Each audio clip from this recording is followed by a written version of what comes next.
Nyai, bangun! Sebuah guncangan lembut membangkitkan Nyai Aisyah yang tertidur di kursi panjang di ruang keluarga. Nyai Aisyah memandang Latifah yang berdiri setengah membungkuk. Nyai Aisyah berusaha mengumpul kesadarannya, berusaha mengingat apa yang baru saja dialaminya. Nyai Aisyah menarik nafas kecewa, ternyata dia baru saja bermimpi. Aku tertidur di sini, Fa. Nyai Aisyah menarik nafas, mimpi yang baru saja dialaminya seperti nyata. Bahkan dia masih bisa merasakan kehangatan Baharudin, serambinya seperti terganjal oleh benda asing yang nikmat. Maaf Nyai, saya dapat perintah untuk membangunkan jenengan. Jawab Latifah tidak berani memandang wajah Nyai Aisyah. Semoga dia tidak marah karena tidurnya terganggu. Oh, Mbak Yai yang menyuruhmu? Tanya Nyai Aisyah jengkel, kenapa Mbak Yai Nafi malah menyuruh Latifah yang membangunkannya, bukan melakukannya sendiri? Enggak, Nyai, Mbak Yai yang sudah menyuruh saya. Jawab Latifah penuh hormat, dia kemudian berpamitan untuk mengerjakan pekerjaannya yang tertunda di dapur. Nyai Aisyah hanya mengangguk kecil, pikirannya masih terbebani oleh mimpi yang baru saja dialaminya. Nyai Aisyah bangun dengan perasaan enggan. Nyingsara masih sibuk dengan urusannya mengurus administrasi untuk segera pergi ke Mesir. Entah sampai kapan anak kesayangannya ini pergi menjauh dari kehidupannya yang sepi dan akan bertambah sepi setelah Ningsara pergi. Dadanya terasa sesak setiap kali membayangkan hal itu.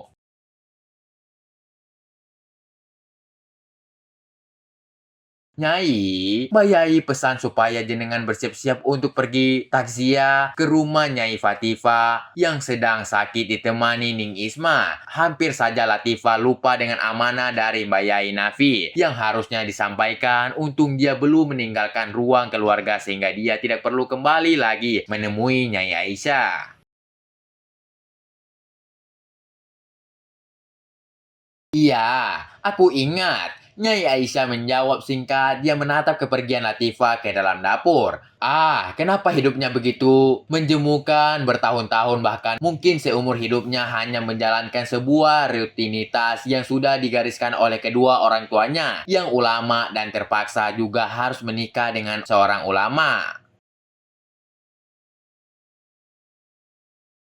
Nyai Aisyah bangkit perlahan, tubuhnya menggeliat, merenggangkan otot-otot yang terasa kaku. Matanya berkeliling melihat setiap benda yang berada di ruang keluarga lalu berhenti pada pintu kamar Ningsara yang tertutup rapat. Sebentar lagi dia tidak akan melihat Ningsara keluar dari pintu itu, merajuk manja memanggil namanya.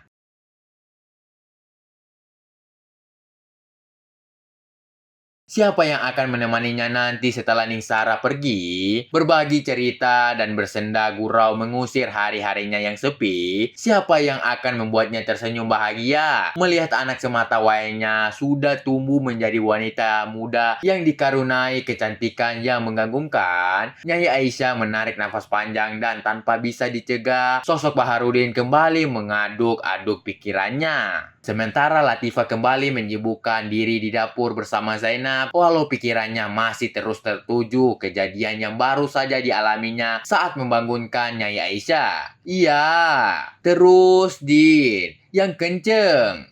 Aku keluar. Membangunkannya masih terus terdengar oleh Latifah. Entah mimpi apa yang sedang dialami Nyai Aisyah. Lalu kenapa dia harus memanggil Din dan Latifah sangat yakin itu kepanjangan dari Baharudin. Sepertinya ada sesuatu yang terjadi antara Nyai Aisyah dan Baharudin. Dia harus menyelidikinya. Astagfirullah. Tanpa sadar Latifah mengucapkan istighfar, dia sudah berburuk sangka kepada Nyai Aisyah. Tidak mungkin wanita semulianya itu melakukan tindakan tidak terpuji. Dia terlalu mengada-ada dengan pikirannya. Kamu kenapa, Fa? Tanya Zainab heran kenapa Latifah mengucapkan istighfar dengan suara keras sehingga mereka yang sedang berada di dapur menoleh semua namun tidak ada yang bertanya hingga Zainab menanyakannya. Mereka kembali menoleh ke arah Latifah dan menajamkan telinga untuk mendengar alasan Latifah. Ternyata sifat ingin tahu antara para santri dan santriwati tidak jauh berbeda dengan seorang awam lainnya. Apanya yang kenapa? Nah, Latifah berusaha menyembunyikan kegelisahannya matanya dari tatapan berbeda. Beberapa pasang mata yang menajamkan pendengarannya. Celakalah kalau sampai mereka tahu apa yang dipikirkannya. Tadi kamu istighfar dengan suara keras. Ada apa? Zainab memandang wajah sahabatnya dengan perasaan heran karena selama ini mereka tidak pernah merahasiakan apapun di antara satu sama lainnya. Makanya dia merasa heran karena tidak tahu apa yang sedang terjadi dengan Latifah sehingga mengucapkan istighfar sekeras itu. Emangnya nggak boleh aku istighfar dengan suara keras?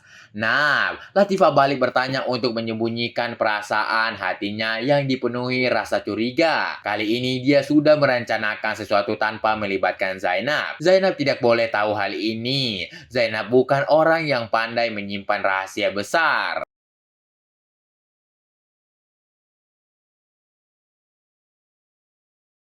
Tak kira ada apa. Ternyata begitu. Zainab cukup puas dengan jawaban Latifah. Dia kembali sibuk dengan pekerjaannya. Atau hanya sekedar berusaha menyibukkan diri dengan melap gelas-gelas yang sudah 2 kali dilap. Pikirannya terus menuju ke Baharudin. Sulit sekali menemui pemuda itu untuk sekedar berbincang-bincang tentang kehidupan mereka.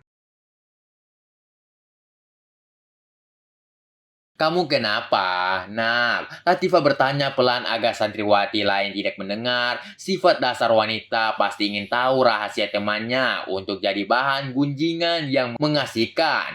Bahkan ilmu akhlak dan akidah yang mereka pelajari masih belum cukup untuk meredam sifat buruk tersebut. Manusia memang lemah. Nah, ikut aku yuk. Ajak Latifah menepuk paha Zainab. Setelah gadis itu tidak pertanyaannya, dia bisa menebak apa yang sedang dipikirkan oleh Zainab. Kemana, Fa? Zainab tersadar dari lamunannya. Dia menatap Latifah, namun akhirnya dia meninggalkan pekerjaannya mengikuti Latifah yang berjalan lebih dahulu. Zainab terpaksa menahan diri untuk tidak bicara sepatah kata pun saat melihat Latifah meletakkan jari telunjuk pada bibirnya yang tipis. Pasti ada sesuatu hal penting yang ingin dibicarakan oleh Latifah di tempat yang sepi. Kita ngobrol di sini aja. Nah, seru Latifah duduk di bawah pohon mangga yang mulai berbuah. Ada sebuah bangku panjang terbuat dari bambu. Oke guys, terima kasih telah tonton channel kami dan jangan lupa like dan subscribe channel kami agar kamu tidak ketinggalan novel-novel berikutnya. Bagi yang mau mencari informasi lebih lanjut bisa langsung join grup Telegram kami ya. See.